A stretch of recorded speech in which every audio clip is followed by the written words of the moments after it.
Bien, ¿quiénes de ustedes recuerdan el texto que nos hemos estado aprendiendo durante estos últimos días?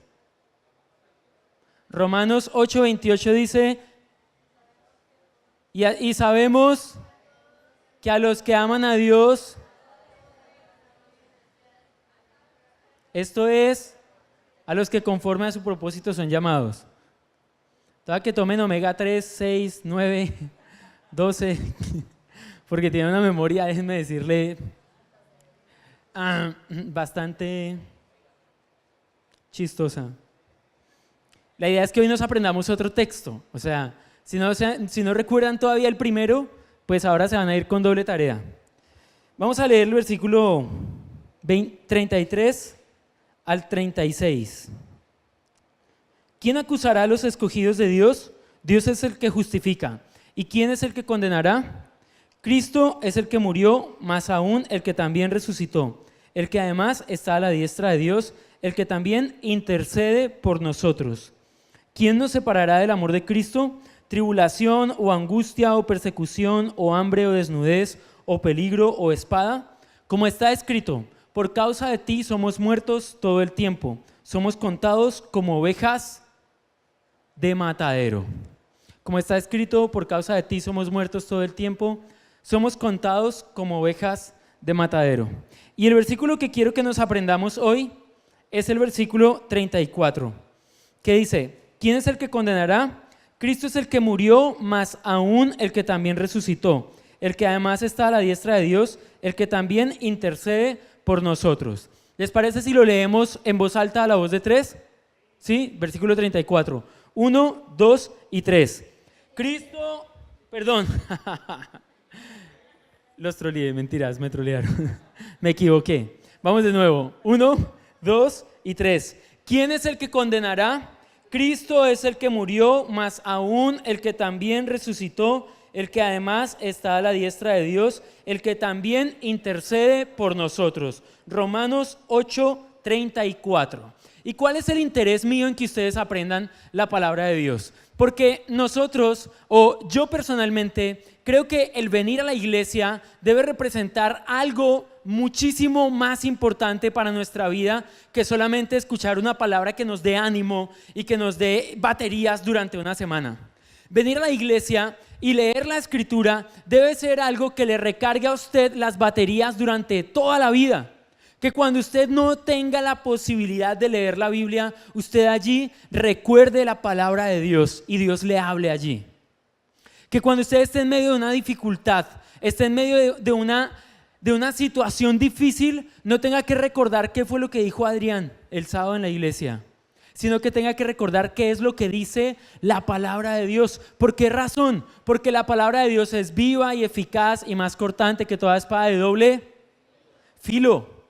O sea, si usted tiene la palabra de Dios, no necesita nada más. Con la palabra de Dios es más que suficiente. Gracias. Le estoy haciendo caso a los consejos de ustedes de no tomar aquella bebida venenosamente negra. Así que yo les hago caso, ustedes deben hacerme caso cuando les digo que memoricen la Biblia.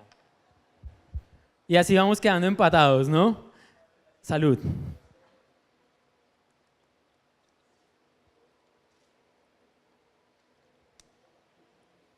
Y ese es el interés de que ustedes memoricen la Biblia. Porque no toda la vida y no todo el tiempo hay un pastor, aunque yo no soy pastor, no toda la vida hay un pastor que le diga a usted, es que la Biblia dice esto, esto y esto. No toda la Biblia hay alguien que le va a decir a usted, es que la Biblia dice esto. Es necesario que nosotros digamos, ok, la Biblia dice esto, esto y esto. La Biblia ya me habló de esto antes de que sucediera. Cuando nos persigan, cuando nos preocupemos, cuando vengan dificultades, la Biblia ya ha hablado para eso. Y Romanos capítulo 8, y hoy vamos a ver desde el versículo 33 en adelante, dice, ¿quién acusará a los escogidos de Dios? Dios es el que justifica. ¿Y quién es el que condenará? Ahí es donde viene el 34. Cristo es el que murió, más aún el que también resucitó, el que además está a la diestra del Padre y también intercede por nosotros. Esa va a ser la primera parte de la charla de hoy. Y la segunda parte va a ser el versículo 35 y 36. ¿Quién acusará a los escogidos de Dios? Desde el punto de vista humano, nosotros podemos recordar la imagen de Jesús escribiendo en el suelo. No sé si ustedes han leído un pasaje hermoso donde vienen unos hombres con una mujer, con una prostituta, y la tiran a los pies de Jesús y le dicen: nosotros la vamos a apedrear, ¿tú qué opinas? ¿Tú qué harías? Le dicen a Jesús. Y le preguntan a Jesús porque Jesús es Dios. Y en ese momento había, digamos, un debate o un roce entre los religiosos de la época y Jesús. Y entonces le dicen: ¿qué vas a hacer? Y Jesús dice, la mira, no dice ninguna palabra y empieza a escribir en el suelo con su dedo: el que esté libre de pecado, que tire la primera piedra. Y Jesús, siendo el hombre más santo y más puro, habiendo sido tentado en todo, pero sin hallarse mancha en él, era el único que podía acusar y condenar a esta mujer. O sea, Jesús era el único que podía, según la nueva ley que había escrito, él era el que podía coger una piedra y tirarla. Ahora, ese pasaje nos va a enseñar grandísimas cosas. No sé si ustedes recuerdan que la forma como se escriben los 10 mandamientos por primera vez es Dios quien escribe sobre la piedra los mandamientos. Y cuando Moisés llega de nuevo al valle, encuentra que el pueblo está adorando un becerro y rompe las leyes, rompe las piedras. En este hecho, ahora Jesús, siendo Dios mismo, escribe con su dedo una nueva ley. ¿Y qué dice esa nueva ley? Nadie que sea pecador puede juzgar al hombre, punto. Única ley para ese momento. Y solo Jesús estaba libre de pecado. Nosotros podemos recordarlo. ¿Quién está libre de pecado?, preguntó Jesús. ¿Quién puede condenar? ¿Acaso alguien que no está libre de pecado puede acusar a otra persona? ¿Acaso alguien que no está libre de pecado puede condenar a otra persona? Si todos somos infractores. Ahora, las leyes terrenales nos van a enseñar a nosotros que se puede ser ladrón y legislar que no se robe. ¿Sí me hago entender? No estoy hablando del Congreso de la República, no, hay otros ladrones. O sea, que son autoridad, pero dicen que hacen o que legislan, ¿no? Que legislan, son los que hacen las leyes. Ahora en Colombia vemos que las cortes supremas están llenas de corrupción y uno dice: wow, pues si estos tipos son los que están velando porque el país esté, digamos, como andando bien, perdónenme la expresión, nos jodimos. O sea, si esos manes son los rectos del país y están así de torcidos, ¿qué podemos esperar de la otra gente? Y yo estaba viendo estos días a Popeye, ¿saben quién? No Popeye el marino, sino Popeye el matón de Pablo Escobar. Y el tipo tiene un canal que se llama Popeye-arrepentido. Y alguien me decía: pero es que ese es un delincuente, ¿quién le va a creer a ese delincuente? Yo le decía: ¿sabe qué? Pues ese tipo es un delincuente, pero él era delincuente a la luz pública. O sea, todo el mundo sabía que él era delincuente. Y él sale diciendo: sí, yo era un matón.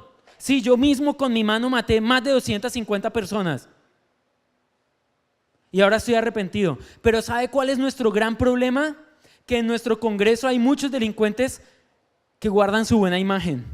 ¿Sí me van a entender? Y yo digo, entre un delincuente que se hace ver como si no fuera delincuente y un delincuente que se hace ver como delincuente, pues mejor el segundo, porque usted sabe qué atenerse, ¿no? O sea, dejémonos de vainas. Usted va por la calle y aparece el Brian. Y usted va por la calle y aparece el Brian con su gorra así. Dicen que ellos no pueden ver la luz, ¿no? Parece el Brian así caminando.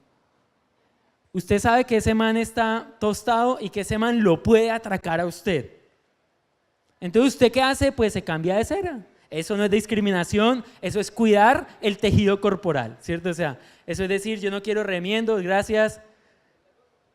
O uno sale corriendo, obviamente no hacia la dirección del tipo, sino en la dirección contraria. Pero si usted ve que viene un man de smoking, bien vestido, oliendo a Paco Rabanne, usted dice: este tipo es todo bien. O sea, cuando aparece y le saca a cedera puñaleta, ¿usted qué dice? También caerás, ¿cierto? Usted dice, chanfle, caí en la trampa este man. Yo me lo imaginé que era bueno. Yo confié en ti, no me robes, ¿no? Vivi le tenía confianza a las mujeres. Por ejemplo, si venía un motociclista y la parrillera era una moto, Vivi sentía tranquilidad. Ella decía como que no pasa nada, o sea, es una mujer, las mujeres no atracan. ¡Ja! Cuando un día una mujer nos robó y se despidió con esa sonrisita tan coqueta, dije, no puede ser, nos robaron. Vivi dijo, sí, y era una mujer. Yo le dije, sí, las mujeres también roban. Así que no creíamos que podría robar. El caso es que Jesús dice, ¿quién acusará a los escogidos de Dios? Dice, ¿quién está tan limpio que pueda acusar a los escogidos de Dios? Ahora, otra cosa impresionante es que dice, ¿quién va a mostrar defectuoso a alguien que Dios escogió? Suponga usted que hay 10 opciones y Dios dice, yo quiero esta. Y dice, ya, yo la quiero, es mía. Yo quiero esta opción. ¿Quién se atrevería a decirle, Señor, pero escogió el peor? Señor, pero escogió lo más malo. Señor, pero escogió el más pecador. Eso es lo que dice aquí. ¿Quién se atreverá a hacerlo? Otra cosa interesante es, ante el panorama de juicio, nosotros podemos decir, el hombre es el acusado, Dios es el que justifica. Y la pregunta, ¿quién acusará a los escogidos de Dios? O sea, el hombre está acusado, Dios es el que justifica. ¿Y quién va a acusar? ¿Quién sería tan valiente de pararse contra Dios y decirle, es que no acepto tu juicio de permitir la salvación de este hombre? Y Dios le dice, ¿por qué? Con una voz así gruesa, sin gallos como la mía, pero le diría, ¿por qué? Y le dice, porque yo tengo más conocimiento que tú y yo lo voy a hacer condenar a él. ¿Sí me van a entender? O sea, lo que pregunta es, ¿quién nos va a acusar? ¿Quién va a acusar a los escogidos de Dios? Y la respuesta anticipada es, Dios es el que justifica. ¿Quién te acusa? Dios te justifica. ¿A quién se va a enfrentar Dios? ¿Cuál es el abogado acusador que se va a levantar a acusarte, sabiendo que Dios es tu abogado defensor? Y la justificación es algo interesante, es súper interesante, porque la justificación encierra un significado demasiado amplio. Hay muchas cosas que nosotros podríamos decir de la justificación y nos demoraríamos tal vez demasiado, pero hoy vamos a ver 4 cosas de la justificación. ¿Y cómo es esa justificación? Lo primero es que quien más habla de la justificación es Pablo. Bueno, eso no está dentro de las 4 cosas, sino que eso es como la introducción. Y les voy a decir por qué Pablo es el que habla de la justificación. Porque Pablo tiene un ministerio de apostolado a los gentiles. ¿Quiénes son los gentiles? Los pueblos que no son el pueblo judío. Los pueblos que no son hijos de Israel, que no son hijos de Jacob. El pueblo de Israel vivía bajo la ley. Y si cumplía la ley, era justificado por la ley. Ellos además tenían problema con aceptar la justificación, porque para ellos era meritoria la ley. Pero Pablo habla a un montón de hombres que saben que son pecadores y que saben que le han fallado a Dios. Y la pregunta es, ¿nosotros necesitamos la justificación? Y yo les digo abiertamente, yo sí la necesito, la justificación de Dios, porque yo he conocido la ley de Dios y le he fallado. Entonces yo personalmente sí necesito esa justificación. Y Pablo le habla a puros pueblos que necesitan esa justificación. Que sin la justificación, tuki tuki lulú, o sea, estarían muertos. ¿Y qué es lo que quiere decir la justificación? Primero, la justificación es remisión de castigo. Remisión de castigo. No sé si hay alguien por ahí que tome nota, los que sí, entonces ahí les voy diciendo. Lo primero es que la justificación es remisión de castigo. Romanos 4, 6 al 8 dice así: como también David habla de la bienaventuranza del hombre a quien Dios atribuye justicia sin obras. diciendo: bienaventurados aquellos cuyas iniquidades son perdonadas y cuyos pecados son cubiertos. Bienaventurado el varón a quien el Señor no inculpa de pecado. La justificación es la remisión del castigo. Dice: bienaventurado aquel hombre que no es inculpado de pecado. O sea, usted y yo tenemos una cosa en común, y es que somos pecadores. Pero tenemos también otra cosa en común, y es la buena noticia, es que Dios nos justifica. O sea, dice: ok, tú eres pecador, pero por la sangre de Cristo no te voy a castigar. Dice la Biblia: la paga del pecado es muerte, mas la dádiva de Dios o de Cristo es vida eterna. La paga del pecado. Y lo que dice la justificación es: entren gratis. O sea, si están lavados por la sangre de Cristo, entren gratis. Eso es la justificación, es perdonarle. La juguetera. No sé si a ustedes, sus papás, ¿a quién de ustedes le dieron correa? O chancleta o manguera. Cuando dije chancleta, todos levantaron la mano. Qué cómico esto. Les digo: ¿a quiénes le dieron correa? Todos están así. Chancleta. Todos. Bueno, a los que nos dieron bueno, a mí no me dieron chancleta. Solo un día que le oí a mi mamá, me la tiró y era una chancleta teledirigida. Cogió a mi mamá el control remoto, turbo, me dio. La justificación es que su papá le diga o les dijera a ustedes cuando estaban pequeños, que yo creo que también les pasó: mi hijo la embarró. O sea, se la tiró. Pero ¿sabe qué? No lo voy a castigar. ¿En serio? Sí. Papá, ¿está bien? Y uno le toca la fiebre. Sí, está bien, en serio. Papá, no lo puedo creer. Entonces lo castigo o qué? No, tranquilo, todo bien. ¿Cierto? Eso es justificación. Que le dice: tranquilo, no lo voy a castigar.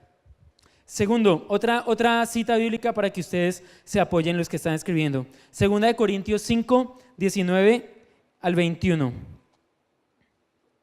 Segunda de Corintios 5, 19 al 21. Y esa cita, bueno, la voy a leer también porque las escribí por una razón, y es porque son bien, digamos, bien amplias. Segunda de Corintios 5, 19 al 21 dice así: que Dios estaba en Cristo reconciliando consigo al mundo, no tomándoles en cuenta a los hombres sus pecados, y nos encargó a nosotros la palabra de reconciliación. Genial. Dice: no les tomó en cuenta. Ahora uno diría: o sea que podemos engañar a Dios, porque dice: no, Él no se da cuenta. No, dice: no les tomó en cuenta, que es diferente. Una cosa es cuando no se da cuenta, ¿cierto? O sea, que alguien puede hacer algo atrás mío y yo no me doy cuenta. Pero otra cosa es no tomar en cuenta. Y no tomar en cuenta es que yo lo veo y sé qué es lo que hizo y se lo paso por alto. Eso es justificación. Entender que Dios nos está mirando, pero cuando venimos arrepentidos, humillados, Él dice: ok, te la voy a pasar por alto. Y que nos ve en todo tiempo. Segundo, la justificación es la restauración del favor de Dios. Gálatas 3, 6. Dice así: así Abraham creyó y le fue contado por justicia. Sabed por tanto que los que son de la fe, estos son hijos de Abraham. Y aquí vemos la justificación por fe. ¿Qué es la justificación en la restauración del favor de Dios? Es que es contado como justo y no como un delincuente que está en libertad. Me explico. Una cosa es cuando dicen: ese tipo que va allá es justo, es bueno, es recto. Y una cosa muy diferente es cuando dicen: ese tipo que está allá es un vil delincuente, es una porquería, pero es perdonado, lo perdonaron. ¿Sí vamos a entender? ¿Saben qué es la justificación? Es la primera opción que dice: usted es justificado. O sea, le fue contado por justicia. Su fe es contada como que usted es bueno. Y no quiero que nos enredemos con este tema y al final les voy a, digamos, a decir una parte importante y es el cuidado que debemos tener con la justificación y con la gracia de Dios. Pero es eso, no es como que somos delincuentes que fuimos restaurados, es como si nunca hubiésemos sido delincuentes. Eso es la justificación. Tercero, imputada la justicia de Dios por medio de Cristo. La justificación no es que no hubo pago por nuestros pecados, no es que nuestros pecados quedaron impunes, no. La justificación es que nuestros pecados fueron pagos por Jesús y nosotros somos justificados por la sangre de Cristo. La justificación no es que hay impunidad, porque entonces estaríamos hablando de un Dios injusto y de un Dios mentiroso. Porque dice que la paga del pecado es muerte. Entonces nosotros diríamos, o sea que si yo peco y no muero, pues Dios dijo mentiras. No, lo que pasa es que ya esa muerte tuvo lugar en la historia. Y cuando nosotros aceptamos a Jesús como nuestro único y suficiente Salvador, allí nos hacemos partícipes de esa gracia, en la que los pecados no quedan impunes, pero ya fueron pagados. Las citas, Romanos 3, 22 al 26. Y es importante porque no es solamente absolver a la persona, no es decir, ok, este nunca ha pecado, no, es decir, este es como si nunca hubiese pecado. Y la razón por la que aunque es pecador puede vivir como si nunca hubiese sido pecado es por la sangre de Cristo, es porque ya esa cuenta se saldó. Dice Romanos 3, 22 en adelante, dice: la justicia de Dios por medio de la fe en Jesucristo para todos los que creen en Él, porque no hay diferencia, por cuanto todos pecaron y están destituidos de la gloria de Dios, siendo justificados gratuitamente por su gracia mediante la redención que es en Cristo Jesús, a quien Dios puso como propiciación por medio de la fe en su sangre, para manifestar su justicia a causa de haber pasado por alto en su paciencia los pecados pasados. Y eso dice, no es que no se pague por el pecado, es que Jesús pagó por su pecado y usted es limpio, usted es justificado, usted es restaurado, usted es glorificado, pero por la sangre de Cristo en su vida. Ahora eso, bueno, el cuarto, y les digo lo siguiente. El cuarto es que la justificación nos da una nueva condición legal. Gálatas 3:13. Dice así: Cristo nos redimió de la maldición de la ley, hecho por nosotros maldición, porque escrito está: maldito todo el que es colgado de un madero. Y a nosotros nos da una condición nueva, porque Jesús se hizo maldito por usted y por mí. Y si nosotros quitamos de la crucifixión la inmundicia del pecado que cargó Jesús, si nosotros quitamos la palabra hacerse maldito, estaríamos quitando nuestra salvación. Y es como un cambio de papel. Dice, Él se hizo maldito, Él se hizo pecador para que ustedes se hagan justos, para que ustedes se hagan buenos por la sangre de Jesús. O sea, Él cargó con todas nuestras cosas malas. Iba a decir porquerías, pero hoy me corrigió que no dijera porquerías. Él cargó con todas nuestras cosas feas. Y dice, o sea, usted fue restaurado a la condición de hijo cuando Él fue denigrado a la condición de maldito. En ese momento fue. No hay otro momento. Y yo creo que eso para nosotros como cristianos marca de una forma impresionante lo que es el sacrificio de Jesús. Dice, Él se hizo maldición para que ustedes tuvieran esa bendición. La justificación solo tiene fundamento y solamente tiene base en la muerte de Jesús. Y solamente se hace efectiva por nuestra fe en Jesús. No es que todos los que están en el mundo sin recibir al Hijo son justificados.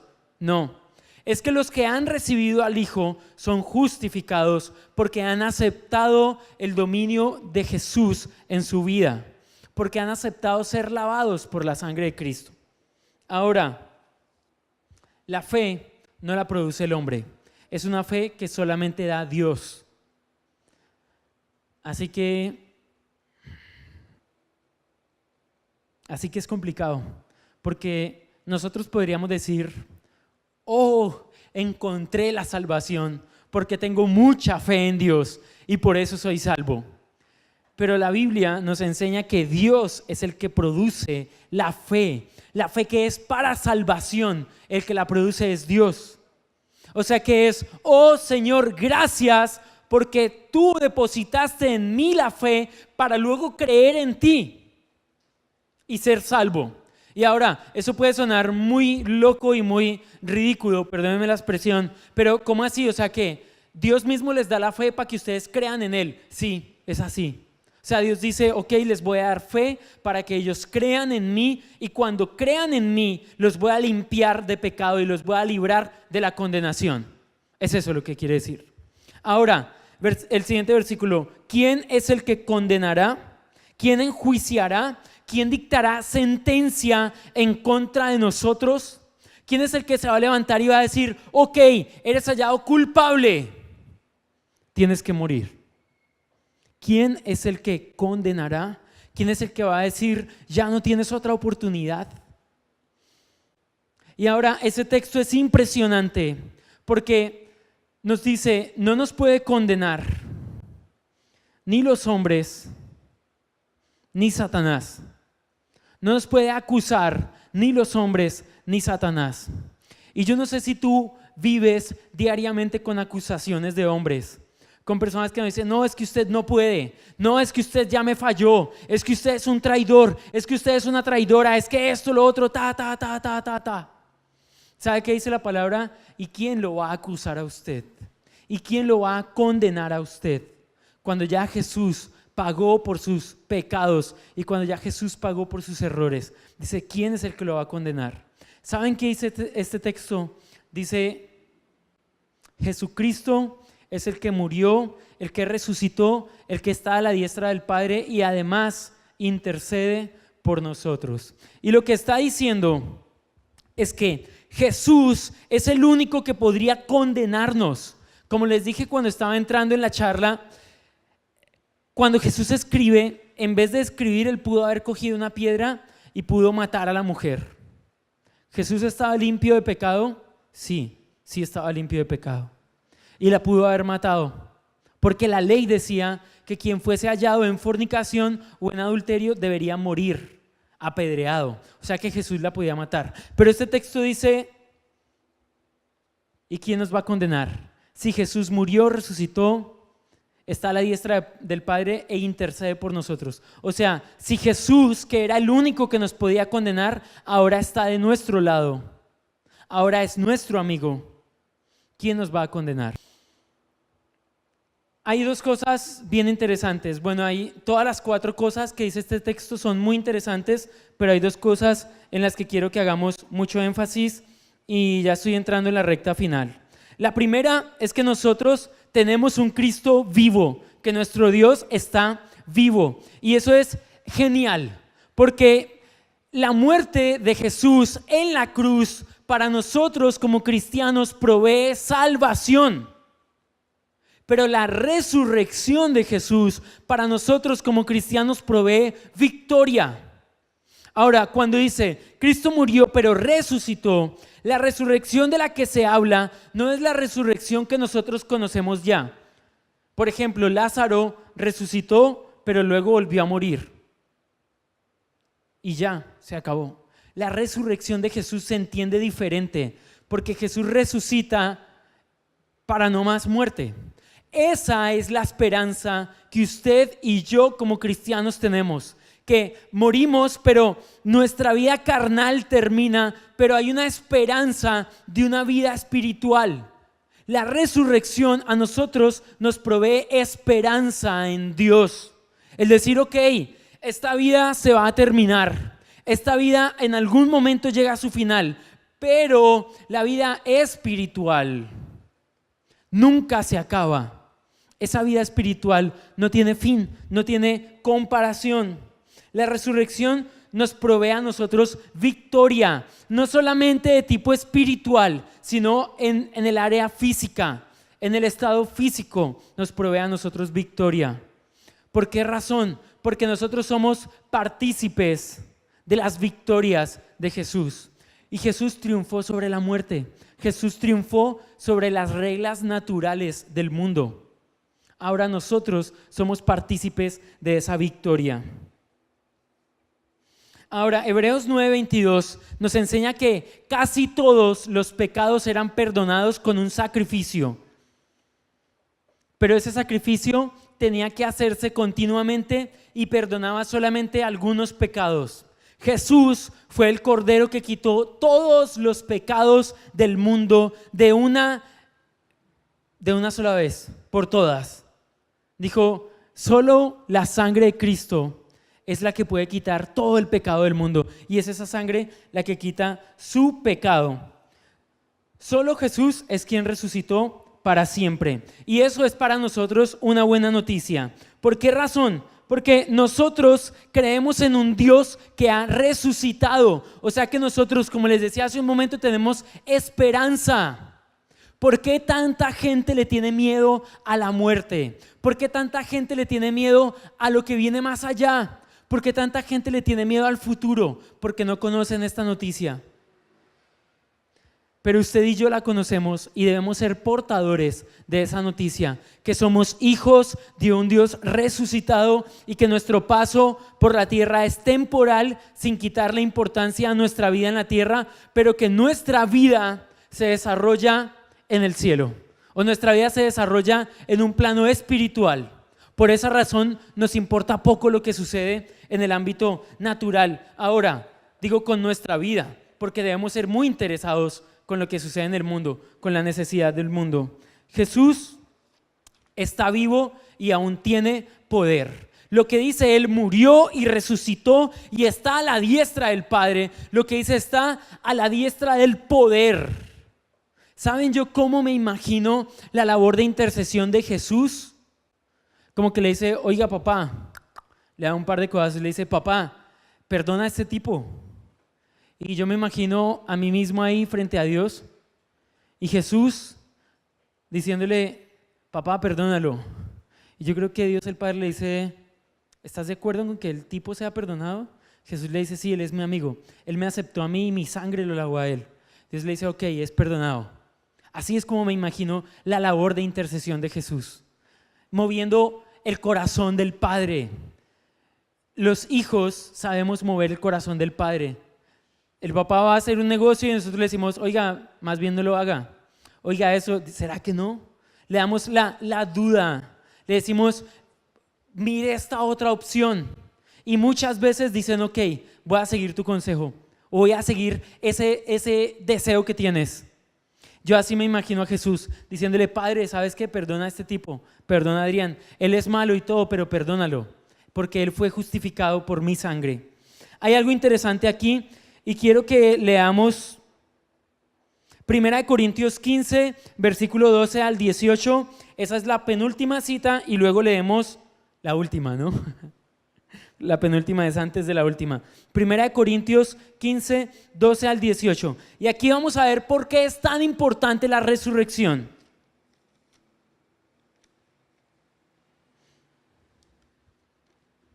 Dice así: pero si se predica de Cristo que resucitó de los muertos, como dicen algunos entre vosotros, que no hay resurrección de los muertos, porque si no hay resurrección de muertos, tampoco Cristo resucitó. Y si Cristo no resucitó, vana es entonces nuestra predicación, vana es entonces vuestra fe. Y somos hallados falsos testigos de Dios, porque hemos testificado de Dios que Él resucitó a Cristo, el cual no resucitó si en verdad los muertos no resucitan.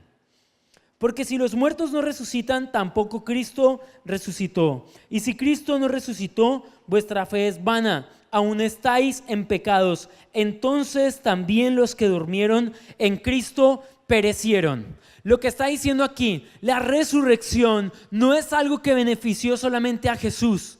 La resurrección es lo que da el sello de su salvación. Y Pablo se está enfrentando en Corintios a personas que dicen, no, la resurrección no existe. Y por eso él dice, entonces si Cristo no resucitó, vana es vuestra fe.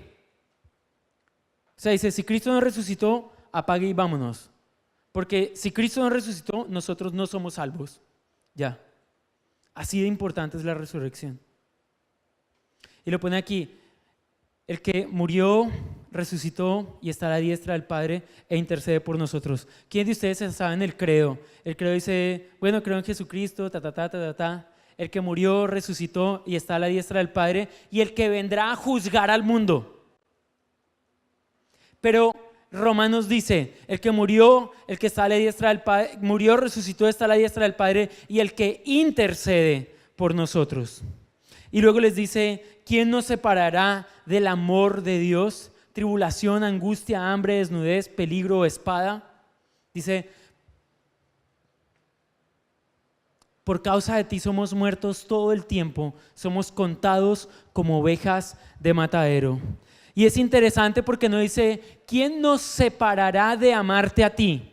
No, porque yo les voy a decir la verdad. Que nosotros como hombres le demos la espalda a Dios es demasiado sencillo, es muy, muy fácil.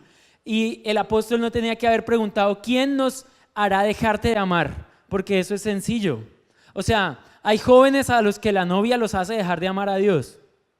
¿Cómo así? Sí. Hay jóvenes a los que el trabajo les hace dejar de amar a Dios. Porque le ponen otras cosas en el primer lugar y Dios es el primer lugar. Pero ¿saben qué es lo que dice esto? ¿Quién hará que tú nos dejes de amar? Tribulación, angustia, hambre, desnudez, peligro o espada. Dice, ¿quién hará que nos salgamos de tu amor? ¿Y saben qué es lo que dice? Dice, aunque el hombre tenga otras cosas en primer lugar antes que Dios, dice, nada nos podrá desplazar de ese primer lugar para Dios. O sea, tú le importas muchísimo a Dios, tanto que su agenda todo el día es tu salvación. Esa es su agenda. Todo el día es tu salvación, tu redención, tu justificación, tu glorificación. Esa es la agenda de Dios. Y es todo el día exclusivo para ti. ¿Saben por qué es exclusivo? Porque es omnipresente, omnipotente y es infinito. O sea que tú tienes a Dios las 24 horas del día contigo, así como yo lo tengo conmigo y para mí. Y eso lo que dice es, nada hará que Dios te deje de amar. Ahora, cuando digo para mí, no estoy diciendo para que cumpla mis deseos, no. Justificándome, limpiándome, restaurándome. Porque se puede entender como los que predican que Dios hace lo que uno le dice que haga, ¿no? Señor, dame esto. Claro, hijo, y aparece tin, como si fuese el Aladino, ¿no? Shh, concédeme el deseo. Entonces, ¿qué deseo quieres, hijo? Tal cosa. No, yo no creo en eso. La última cita que vamos a leer y ya con esta terminamos. ¿Por qué razón? Porque Pablo le está hablando a la iglesia de Romanos que está a punto de enfrentarse a una persecución terrible. Y cuando les dice, ¿quién nos separará? Es como dándole personalidad a las situaciones, como si las situaciones fuesen gladiadores. Y yo les hablaba aquel día que en ese contexto a los cristianos los tiraban al Coliseo y en el Coliseo iban a pelear contra guerreros demasiado fuertes. Eran la carne de cañón. O los ponían a pelear contra tigres, o los ahogaban, o los ahorcaban. Y Él les está hablando y les está diciendo, nada de eso los va a separar del amor de Dios. Y uno diría, ok, pero es fácil para Pablo pararse, supongamos que se paraba en un púlpito y les predicaba, es fácil para él. Vamos a leer cuál fue la vida que llevó Pablo y cuáles fueron las cosas que Pablo sufrió y vivió. Y luego dice, y aún así somos más que vencedores. Vamos a Corintios, Primera de Corintios. Perdón, Segunda de Corintios 11.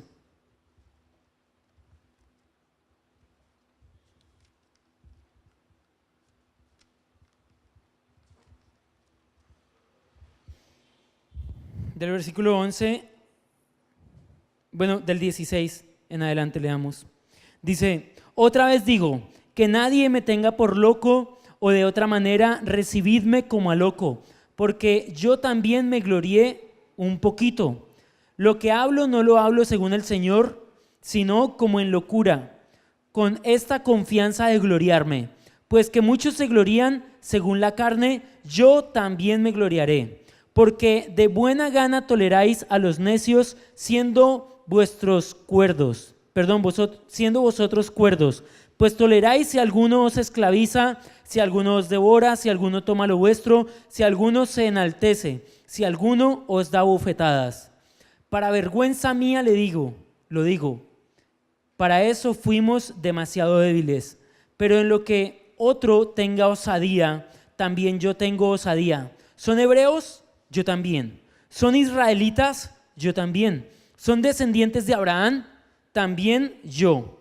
¿Son ministros de Cristo? Yo más. En trabajos más abundante, en azotes sin número, en cárceles, mas en peligros de muerte muchas veces. De los judíos 5 veces he recibido 40 azotes menos 1. 3 veces he sido azotado con varas, 1 vez apedreado, 3 veces he padecido naufragio, 1 noche y 1 día he estado como náufrago en alta mar. En caminos muchas veces, en peligros de ríos, peligros de ladrones, peligro de los de mi nación, peligro de los gentiles, peligros en la ciudad, en el desierto, en el mar, entre falsos hermanos, en trabajo y fatiga, en muchos desvelos, en hambre y sed, en muchos ayunos, en frío y en desnudez, y además de otras cosas. Lo que sobre mí se agolpa cada día, la preocupación por todas las iglesias. ¿Quién enferma? Yo no me enfermo. ¿A quién se le hace tropezar y yo no me indigno? Si es necesario gloriarse, me gloriaré en lo que es mi debilidad.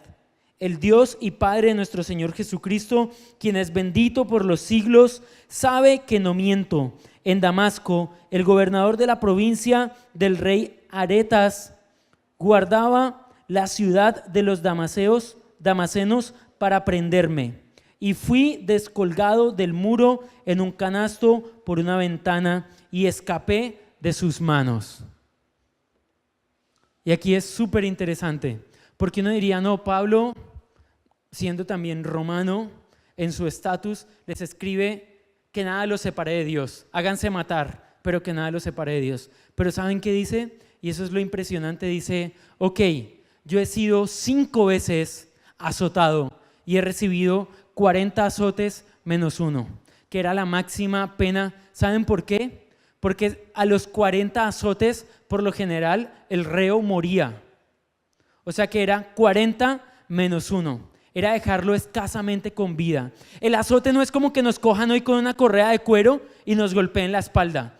Los látigos en la punta tenían como un garfio de hierro, que cuando golpeaba la carne, engarzaba carne y la sacaba de su lugar. Y era 40 azotes menos 1. O sea, Pablo no les está diciendo sufran, que yo no sé lo que es eso. Pablo les está diciendo sufran, que luego seremos glorificados. Y yo les voy a decir algo.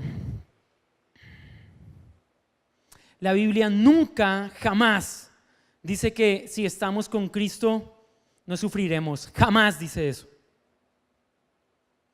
La Biblia nunca dice que si estamos con Dios no sufriremos.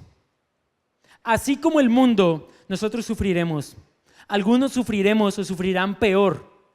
Pero ¿saben qué sí dice la Biblia? La Biblia dice, tengan esperanza, porque en la tribulación Dios está con ustedes. Tengan esperanza, porque en la tribulación Dios se glorifica en ustedes. Y les dice, tengan esperanza, porque la vida que viene es abundante. Dice, ustedes serán atribulados, pero nunca serán avergonzados. Serán atribulados, pero nunca perderán la esperanza. Eso es lo que dice este texto. Vendrán pruebas, vendrán aflicciones, claro que vendrán.